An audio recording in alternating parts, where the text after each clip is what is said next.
Hi, do you remember? I do. Now I'm going to discuss something that's very marketable, but so much a topic of scrutiny in relation to perceived social disparity and regarding gender roles. It's the Disney princesses and princes. Now, that kind of ever since Mulan came out, it seems to be all about girl power. It was nice when princesses, were more strong and involved. But like, okay, when Mulan came out, it wasn't exactly an unheard of concept for a strong female heroine, but this seemed to be the first Disney animated movie where the princess was defeated the antagonist, single handedly. So I don't think it was exactly avant garde at the time, but it kind of ushered in a whole new era. What I'm going to discuss here is I started making use of Disney Plus, and I decided to look at the original princess movies. Those are the base ones that people use the most when talking about, when Enchanted came out. I remember my mom saying a lot of people wouldn't let their girls watch those movies these days because it gives me the idea that women are weak and can't do things on their own. Well, yeah. No, Snow White was only 14. She wasn't a woman, but still. And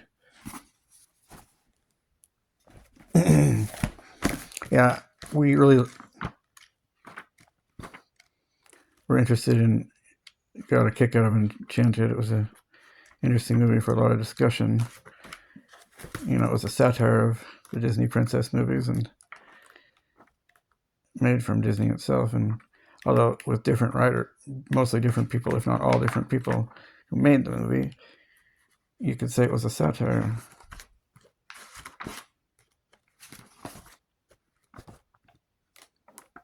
Of characters that other people had created in storylines.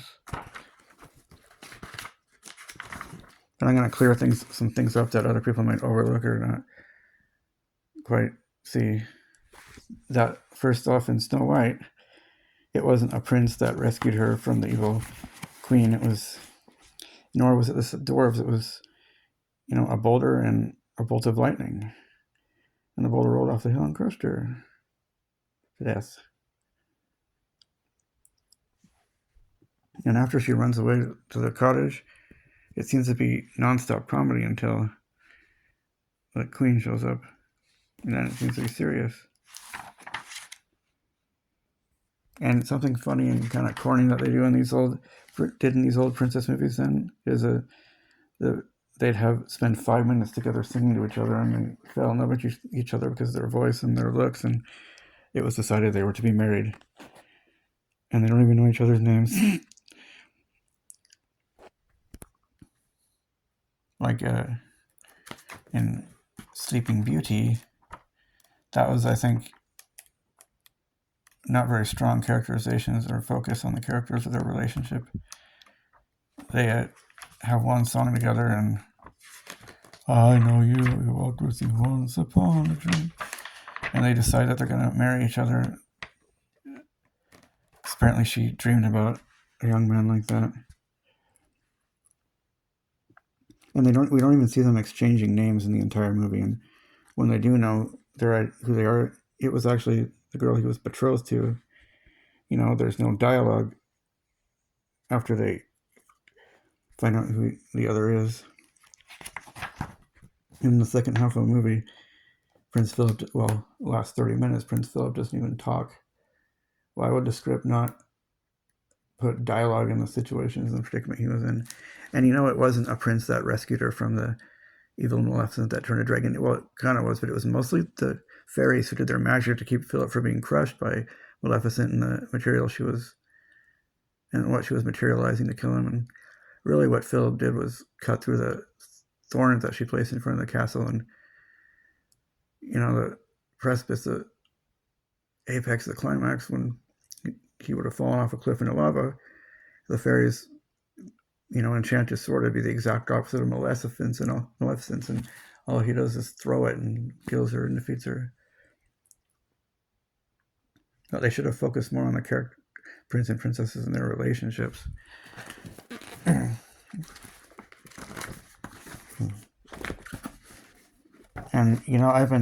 Cinderella, I think, has been used as the prime example of that toxic gender. The princess waiting for her prince to come rescue her. But I've been more defensive of that one. Although even some of the nicest people I know might disagree with me. I mean, book is by Leonard Maltin, the Disney films. He, in another book, said that Cinderella was strong. She's no wimp. She's able to work from dawn till dusk every day and have a cheerful, kind attitude. She just calmly hopes that someday someone will rescue her. And she does, is assertive enough to declare she's going to the ball, right? And this didn't seem to be so much about the gender roles. Like a dashing heroic prince and a fair maiden who seems weak and defenseless, waiting for a prince to come rescue her. I mean, plus in the climax, she was assertive enough to get out of the attic and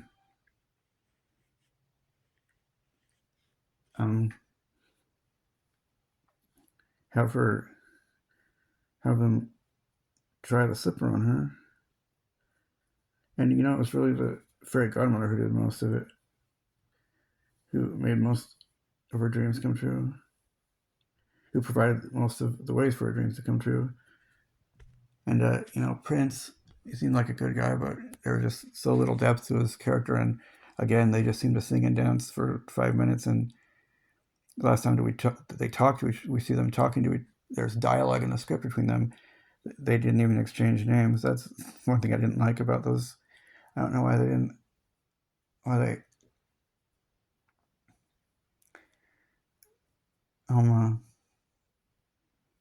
settle with corny devices like in Sleeping Beauty, like that. Corny old-fashioned devices, maybe. And the prince is actually named either Prince Charming, just Prince Charming, Prince Henry. I think Prince Henry in the Disney version, but in the Rodgers and Hammerstein ones, it's Prince Christopher. And the only major gender disparity I remember is when the mice are making the dress. I can do the sewing. Leave the sewing to the women.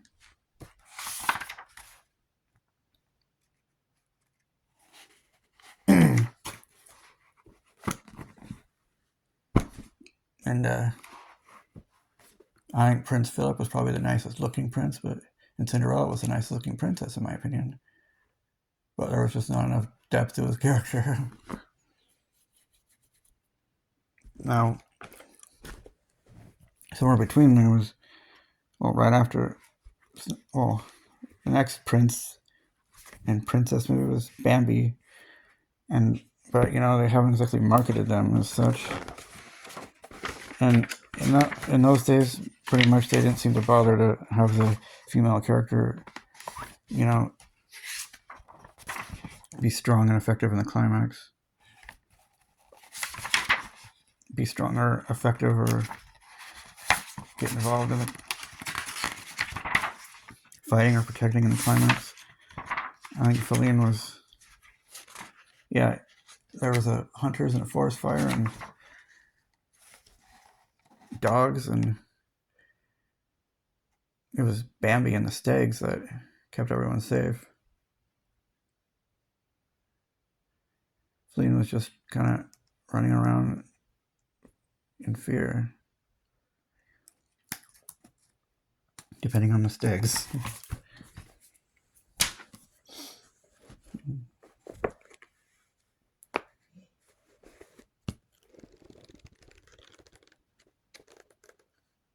So as for a fair princess who is like a damsel in distress waiting for a prince to come rescue her. I don't know really what that would be like. I think the closest example would be Sleeping Beauty, but in Sleeping Beauty and Snow White, they're about to sleep, you see.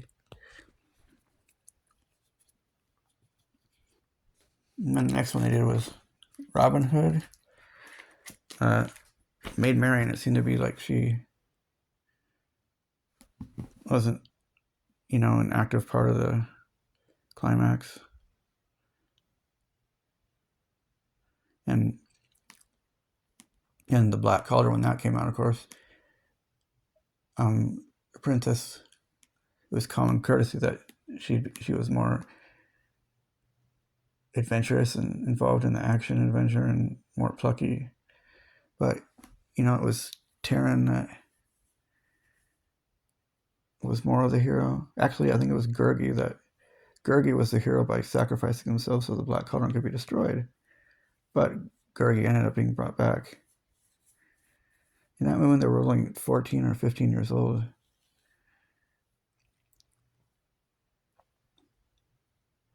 And Aurora was only 16, but she seemed a lot older than that. Even Snow White, she was only supposed to be 14. You couldn't really say they even scrutinized that they were bad influences to women, more girls. I mean, they weren't women, really. And Prince Eric in Little Mermaid was only 18, but he looked 10 years older.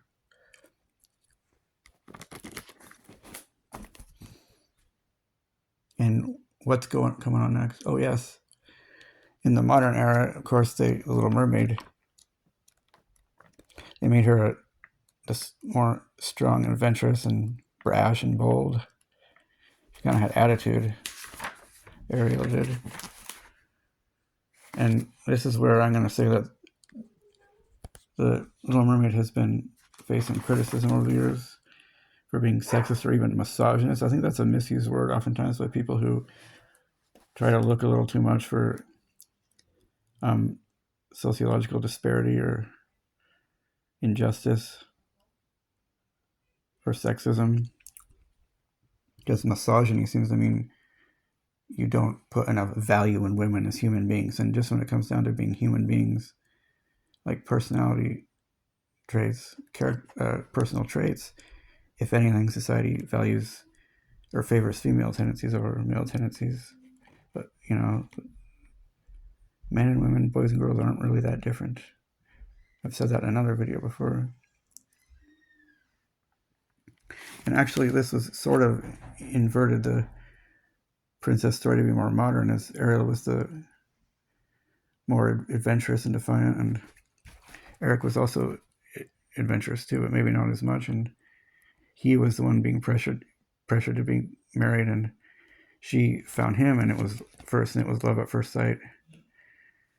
And she rescued him from drowning, and she had him almost unconscious, or just regaining consciousness on the beach, and saying how he was so beautiful. And that corny plot device from old-fashioned princess stories came into play in a more modern story where the characters were more fleshed out. And he says, she had the most beautiful voice, she rescued me, I'm going to marry her. And Eric was actually the opposite of the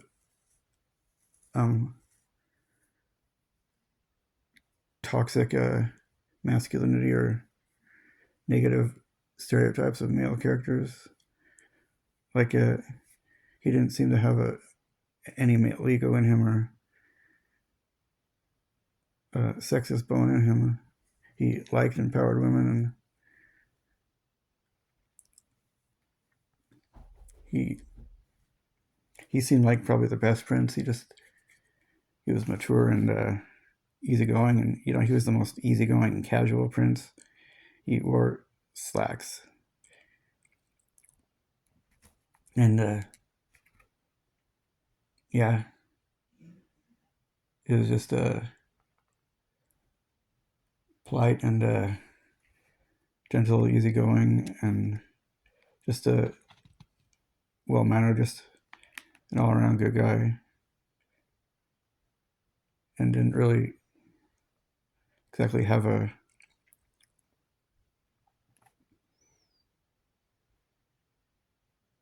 you know, the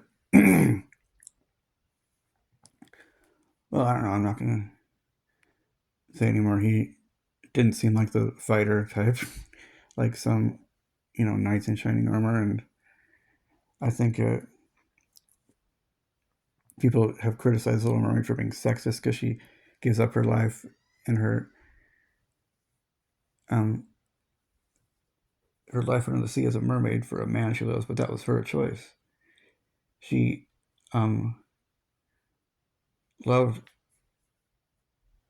the the land. She didn't want to be in the sea, and she had her father really represented toxic masculinity. He was like really macho and super ripped, buff, and really oppressive of her wishes and dreams as a young lady, a girl.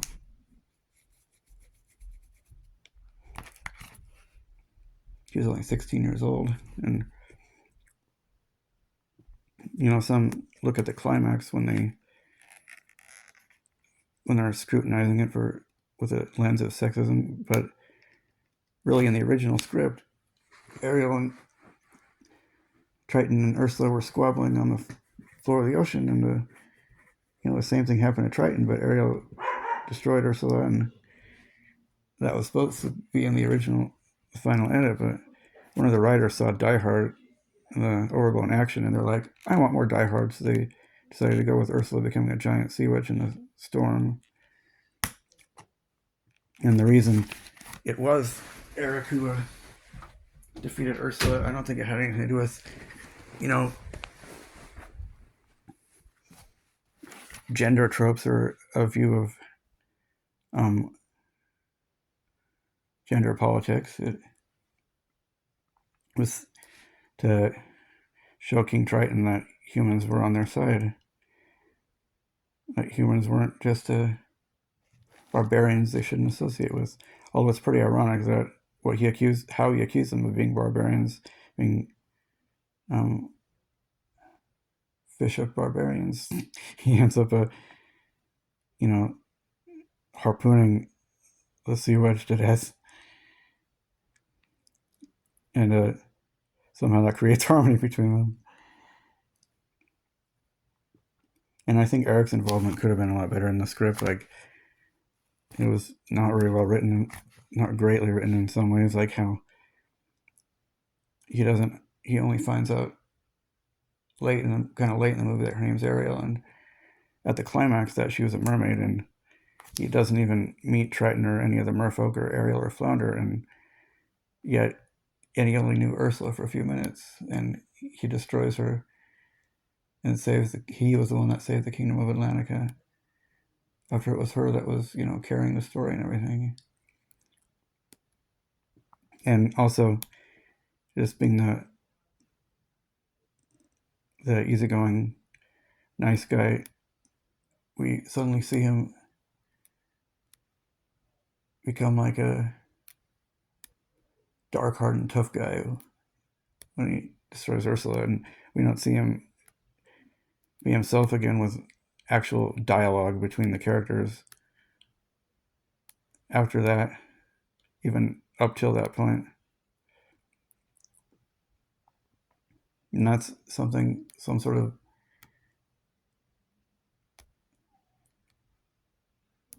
I don't know what I call it, a plot device, but I think it's a plot fallacy, really. How no dialogue after the climax, or we, see them, but we don't see smiling and talking, but we don't, I don't think we even see them talking after the climax. And for that matter, Ariel saved his life twice, and he saved her life once. He saved the kingdom, and some people say that she was just frantically helpless on the sidelines, waiting for Eric to save her. But really, I think it was a team effort. If he hadn't distracted her, he wouldn't have been able to destroy her like he could. And it was the bond, villain, stupidity, or the lack of foresight that leads to these powerful villain's destructions, like not saying that she made herself an easy target or that she was conjuring up sea vessels. And I think the princesses seem to have unrealistically large eyes that are really disproportionate to their body, and a fair, thin physique. And princes are handsome and strong, oftentimes slender like Eric or Philip. Yeah, as far as just being a likable good guy, I think Eric was the best prince. I think Cinderella might be my favorite princess. Maybe she could have stand to be a little stronger.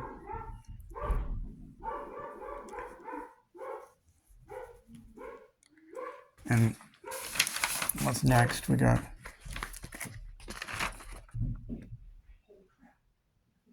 I think Eric Grimsby is his actual name.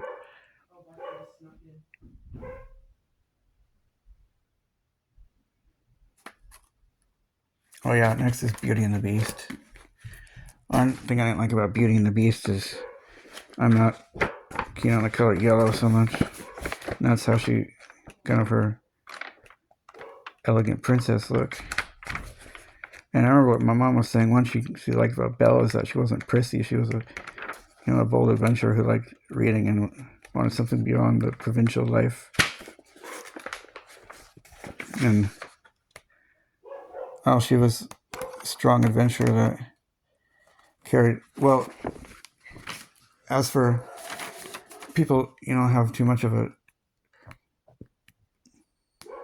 look through things too much through a critical lens where they see things through a lens of stereotyping or sexism or representation of that they forget or overlook or may not realize that also when people create characters, they also create individual characters. Maybe the individual character who was female was not as strong or heroic as the male character, and it also was circumstantial. Sometimes the male characters are more submissive and shy and not as strong and bold, and there are some female characters that are, and some male characters that are really strong and bold and adventurous and brave and heroic types. People seem to overlook that oftentimes scripts are written with characters as individuals, not making a statement about gender or a certain group, not trying to represent them or reflect their stand on, but really at the end of the Beauty and the Beast, she kind of was the damsel in distress. At the climax at the top of the castle, it was Prince Adam, the Beast, and Gaston that were doing the fighting.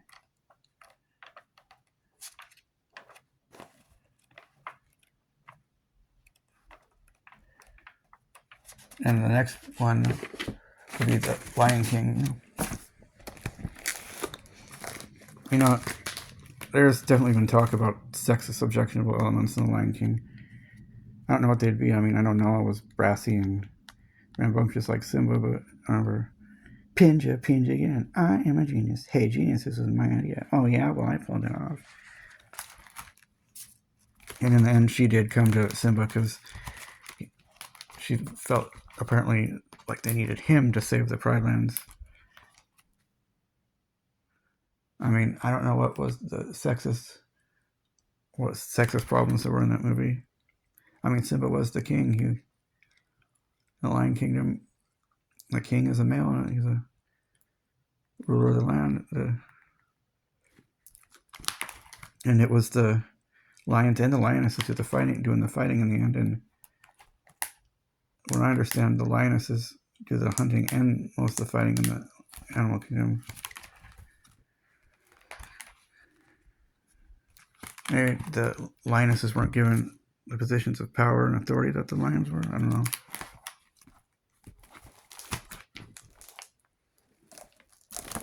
Oh, I forgot Aladdin.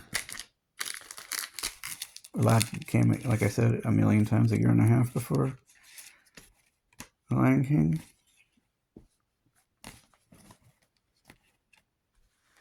Now, Jasmine is really defiant and determined and adventurous. Nothing like Snow White.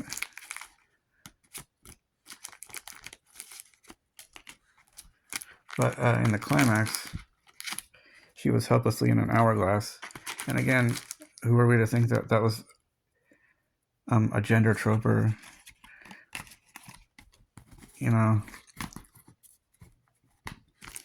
having traditional or outdated gender politics. I mean, the focus of the story was Aladdin more, and I think people get carried away by the topic of social injustice and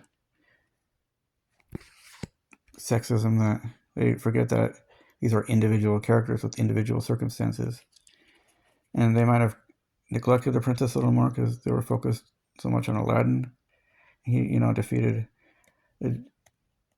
Jafar just by pure cunning. And the Lox, by law, she was supposed to marry a prince by her next birthday, but she defied that all along.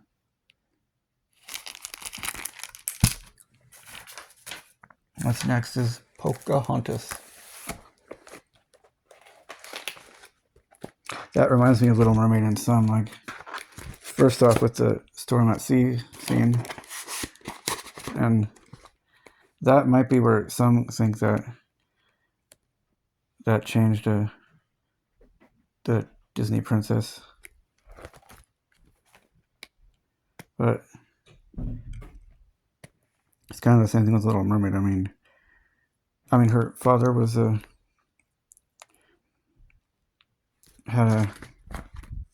was fearful of the outsiders and kind of forbidding her daughter to be with them, to spend time with them, because he thought they were dangerous, and the forbidden romance of the outsiders. But Powhatan was much more kind and reasonable and placid chief.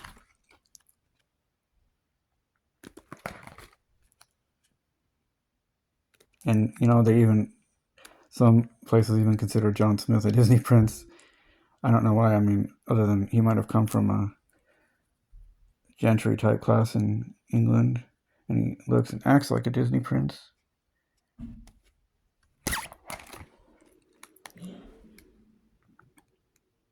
And him as a character might have some similarities with Eric, but Eric was more easygoing and not as serious. John Smith did have a sense of humor. I think there was actually a fair amount of humor in this movie that had one of the more serious tones for an animated Disney movie, with the animals and Radcliffe and Wiggins.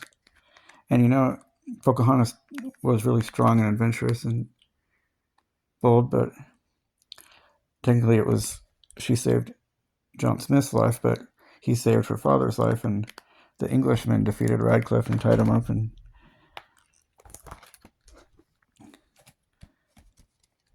so it goes. Now, interestingly, it's not the Disney princess movies that have had that stigmatized, scrutinized princess trope and sexism of her being dependent on a man or a boy to protect her and save her and make her dreams come true. I mean, it's unusual because it was the 90s, but Thumbelina by Don Bluth and The Swan Princess, both in 1994, seemed to make, in Thumbelina, she seemed completely dependent on the boy fairy, what was his name? Philip or something. And that actually had at least two of the same actors from Little Mermaid. Jodie Benson did the voice of Thumbelina, and Kenneth Mars did the voice of Triton, did one of the voices. And when it came to fighting the bugs, the insects, the boy did all the fighting, but she was in her bed sick at the time. So I think it was situational, circumstantial. It had And if anything, it was just reflecting the era it was set in, if anything else. And the Swan Princess, he did all the fighting. And, you know, she had that curse where she turned into a swan,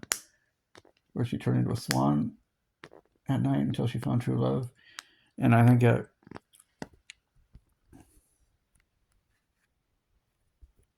you know, the trope of unhealthy, superficial love, he kind of epitomized that, or was a good example of that when he said, "She's beautiful," and one of the characters asked, "But what? But is there anything else you like about her?" He's like, "What else is there?" Yeah, he loved her because she was beautiful for her looks at first, but their relationship deepened later.